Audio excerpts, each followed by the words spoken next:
ఆ ఫ్యాక్టరీలోనే అమ్మని చంపేశారు. అదే అమ్మ చనిపోయింది కదా పిన్ని! అది మనకొక చేదు జ్ఞాపకం. ఇక ఆ ఫ్యాక్టరీ మనకు అవసరం లేదు. మీరనుకుంటున్నట్లే దాన్ని అమ్మేయండి నాన్న అని భూమి చెప్పటంతో, భూమి కూడా అంగీకరించింది కదా! వాళ్ళతో మాట్లాడి ఒక ఫైనల్ డెసిషన్‌కి రండి.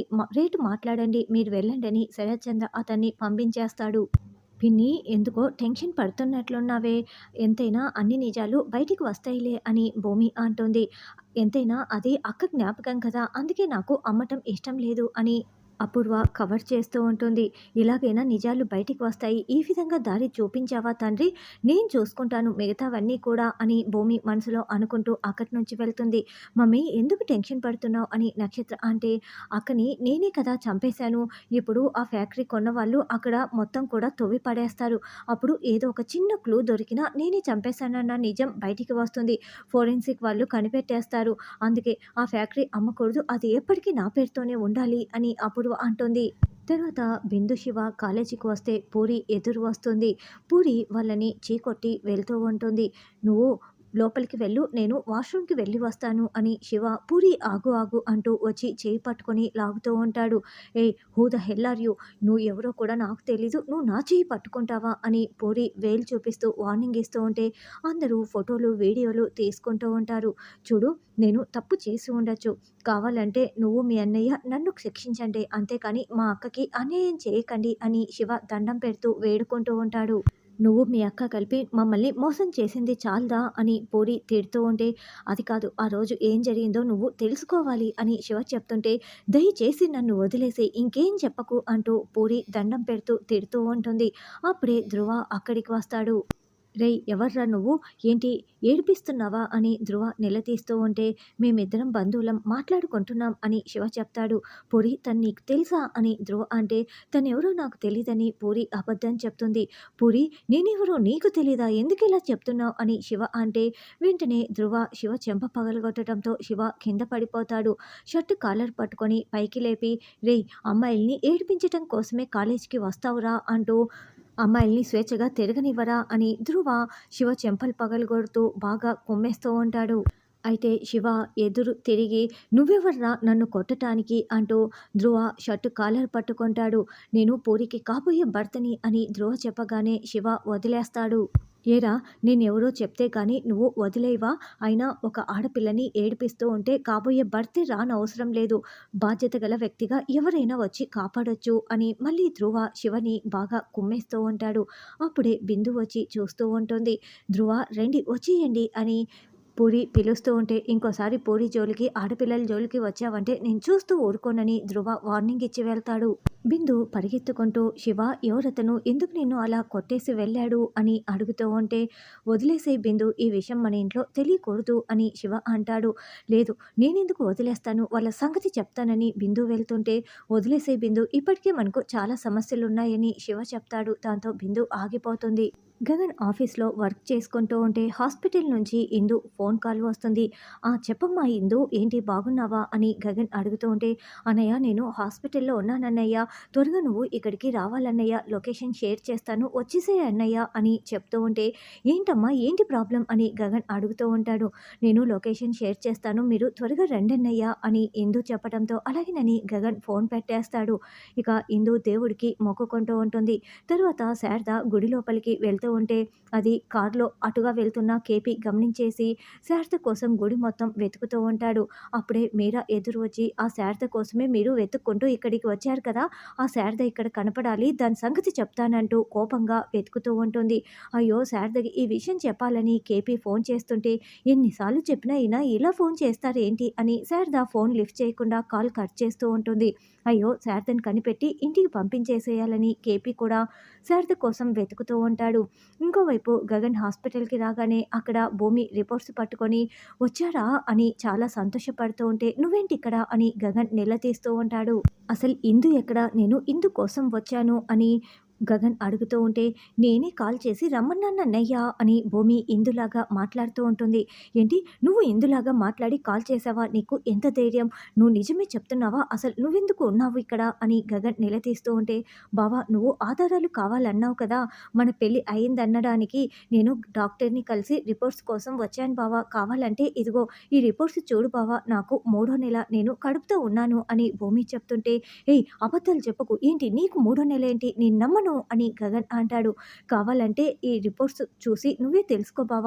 డాక్టరు స్కాన్ చేసి మొత్తం రిపోర్ట్స్ కూడా ఇచ్చింది. నిజంగానే నాకు మూడో నెల బావ అని రిపోర్ట్స్‌ని చేతిలో పెట్టి భూమి నవ్వుకుంటూ ఉంటుంది. గగన్ చాలా షాకింగ్‌గా ఆ రిపోర్ట్స్‌ని చూస్తాడు. ఒక్కసారిగా వాటిని చూసిన తర్వాత కింద పడేసి గగన్ టెన్షన్ పడుతూ ఉంటారు. ఇద్దరు భార్యాభర్తలు కలిసున్నారని చెప్పటానికి మాటలు సరిపోవు బావా! ఇలా ప్రాణం పోసుకునే బిడ్డ రూపంలోనే అందరికీ తెలుస్తుంది.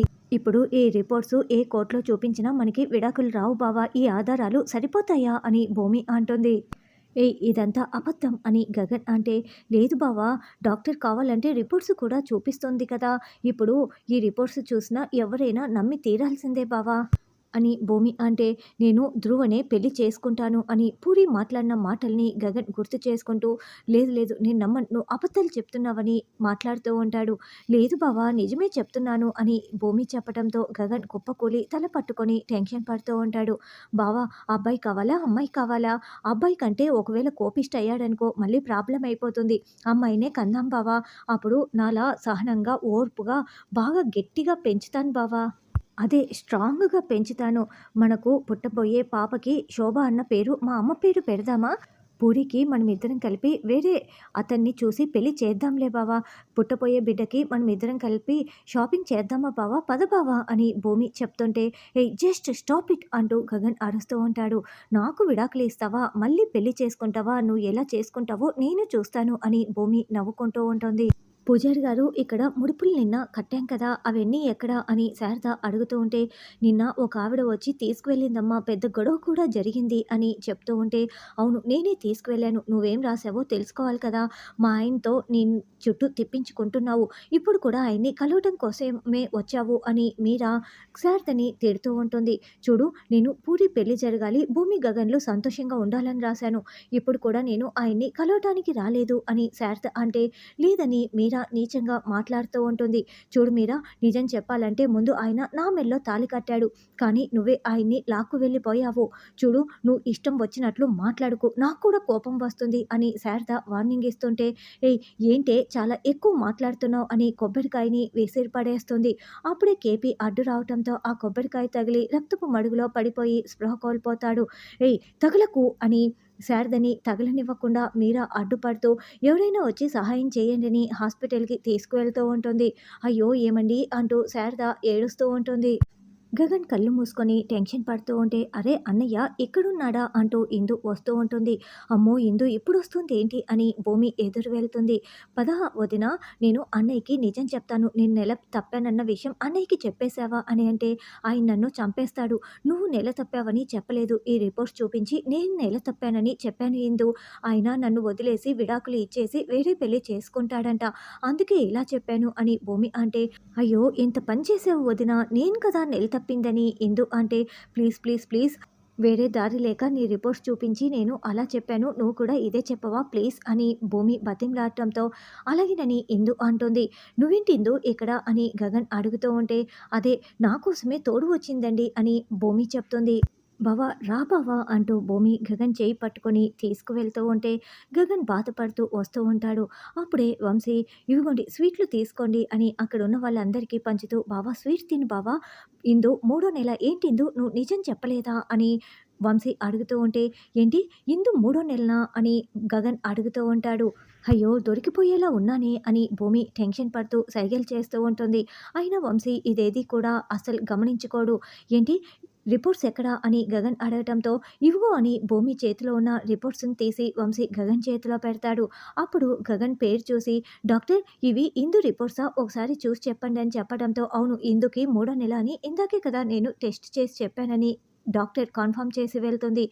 ఇక గగన్ చాలా కోపంగా అబద్ధం చెప్తావా అంటూ భూమిని నిలదీస్తూ కొట్టడానికి వస్తూ ఉంటే, అన్నయ్య వదిలేసేయ్ అన్నయ్య, మీరిద్దరూ కలిసి ఉండటం కోసమే కదా వదిన్ని ఏమీ అనకు అని ఇందు అంటుంది. ఛీ, ఇలాంటి విషయాల్లో కూడా అబద్ధం చెప్తావా? కలిసి ఉండాలంటే ప్రేమ ఉండాలి, నమ్మకం ఉండాలి. ఇవేవి కూడా లేవు. ఎప్పుడు అబద్ధాలు, మోసాలు చేస్తూ ఉంటావు. ఛీ, నిన్ను చూస్తుంటేనే అసహ్యం వేస్తోంది. అయినా ఆగిపోయిన పెళ్లి చేయాలంటే ఎంత కష్టమో తెలుసా ఇందు? ఏదో పూరి అదృష్టం బాగుండి మళ్ళీ సంబంధం వచ్చింది. ఇంకోసారి ఇలాంటి వేషాలు వేశావంటే చంపేస్తాను జాగ్రత్త అంటూ గగన్ వార్నింగ్ ఇచ్చి వెళ్తాడు. సారీ భూమి, నాకు తెలీదు కదా, అందుకే ఇలా చూపించాల్సి వచ్చింది అని వంశీ సారీ చెప్తూ ఉంటాడు. చూసావా, అపూర్వ చేసిన కుట్ర వల్ల నేను బాధపడాల్సి వస్తోంది అని భూమి బాధపడుతూ ఉంటే, నువ్వు నిజాయితీగా నీ ప్రేమని బయటపెట్టు వదినా, ఒప్పించు, గగన్ అన్నయ్యకి అర్థమయ్యేలా చెయ్యని ఇందు చెప్తుంది. అపూర్వ కుట్రని బయట పెడతాను, పూరి పెళ్లిని నేను ఆయన కలిసి చేస్తాము అని భూమి చెప్తుంది. తర్వాత అర్ధరాత్రి నక్షత్ర గుణపం పార పట్టుకుని ఫ్యాక్టరీ దగ్గరికి వస్తుంది. మమ్మీ, నువ్వు ఎప్పుడో పెద్దమ్మని చంపటం ఏంటి, ఇక్కడ పాతి పెట్టడం ఏంటి, ఇప్పుడు తవ్వి అక్కడ ఎలాంటి ఆనవాళ్ళు లేకుండా తీసుకురమ్మని నాకు గోరింటాకుకి చెప్పి నువ్వేమో చివరి నిమిషంలో తప్పించుకున్నావు. ఇప్పుడు గోరింటాకు కూడా నాకు హ్యాండ్ ఇచ్చింది, నేనొక్కదాన్నే వచ్చాను అని తవ్వబోతూ ఉంటే ఏదో మగ వాయిస్ విని చుట్టూ చూస్తూ అక్కడున్న తెల్లటి ముసుగు వేసుకున్న దయ్యాన్ని చూసి భయపడిపోతూ కేకలు పెడుతూ ఉంటుంది.